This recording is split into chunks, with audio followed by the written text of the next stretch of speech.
Welcome to Top Story now here on France 24. So it appears that Hosni Mubarak's trial before millions of his compatriots will go ahead. We're now being told his plane has landed in Cairo and he is on his way now to the police academy where that court hearing is due to take place. It is, of course, an astonishing fall from favour for a former leader who was once regarded as Egypt's modern pharaoh. For more on Mubarak's legacy and his defiance to the very last minute, I'm joined here on the set by international affairs editor Douglas Herbert. Douglas, Mubarak faces charges linked to his alleged actions during the 18-day revolt on Tahrir Square, but his broader legacy is a little bit more than that. I mean, we mustn't forget, of course, he was a big friend, really, to Western powers, wasn't he? No, absolutely. I mean, what we're seeing today, I mean, it almost redefines the term a reversal of fortune. I mean, no one, not even the most prescient, would have predicted that Hosni Mubarak, the 29-year leader of Egypt, would be actually sitting before a tribunal being watched on television in a few hours by millions of his compatriots. This was a man who was really the best friend of the West, and at the same time a much feared, but in many quarters also much admired person at home for many decades. It's easy to forget this now, given the dramatic turn of events of recent history and the events of Tahrir Square and the Arab uprisings. But this was a man who held virtually every post of any importance in Egypt, but he was first and foremost a military man. He was an air chief marshal. He was prominent across many roles in the military, and he was probably best remembered by those who still want to think positively of Mubarak, or at least some of the positive things, for his role in the 1973 October War against Israel. But through the years, this is a man who basically, when he finally came to power, and we'll all remember he came to power after the assassination of Anwar Sadat in October 1981, so tragic events which brought him to power. He had been vice president up until then.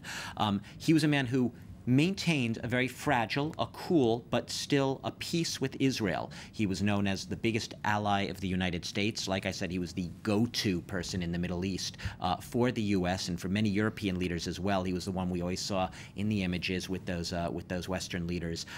Yet at home, that was in stark contrast with the image that he had at home often, especially as the years progressed. A very brutal man, an autocrat, cracking down on fundamentalism, Islamic fundamentalism especially. The Muslim Brotherhood was driven underground by him, jailing dissidents, cracking down on dissent, and basically giving no voice as the years progressed, especially to any party but his own, the NDP, the National Democratic Party. So a man, friend to the West, often an ally of the U.S. and Europe, friends with Israel, but at home seen as a man who was often going against the will, the wishes of his people, and jailing them, suppressing them, cracking down on any form of dissent. And what about actually within the leadership in Egypt as well? I mean, the events were, of course, watched around the world, here in France and around the rest of the world as well. And yet nobody seemed to kind of predict beforehand that this is what could happen to him at the very end, if you like. No one. I mean, what's amazing is because he was so paramount as the force within Egypt, no one within the leadership saw what was going to happen. There had been protests before in Egypt, but the people, there weren't enough civil institutions. There had never been sort of any popular coalescing of forces in Egypt of the kind that we saw in Tahrir Square. So Hosni Mubarak probably thought that everything was going to fizzle out, the protests in Tahrir Square. And in the very beginning, you know, his defiance, he went on TV, he ordered his government to step down in late January, up until the very last minute. Even on February 1st, he was saying he was still going to run for president, still going to contest the presidency as early as February 1st. By February 10th, he was, delegating some powers. Now, this is the day before he actually stepped down. It was announced that he had resigned, but he was still planning on staying on. One day before, he had that last defiant, we'll remember that rambling speech on television. People thought, is he going to resign? Didn't resign. He said he was staying on. He did delegate some powers to Omar Suleiman, the vice president, but this was a man very defiant into the end, and many people would say in denial, and in denial because there was no precedent for anything approaching this magnitude of an uprising in Egypt.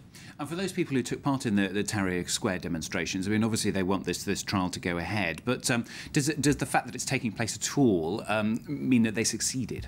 Well, clearly they have succeeded because he was detained in mid-April on these charges of killing, conspiring to kill dozens, perhaps hundreds of protesters at Tahrir Square, along with his two sons. I mean, the very fact that he was brought to trial at all, that is obviously a success, but we have to look at this in the broader context. We have seen in recent weeks a rebuilding of the momentum of these protests in Tahrir Square. We have seen the army, which became the allies of the protesters, and the military taking a slightly tougher role. The army showing that it also has a mind of its own. We've seen some crackdowns against the protesters in Tahrir Square. We've seen some of them actually being beaten, dragged from the square, protests being very brutally broken up in recent days.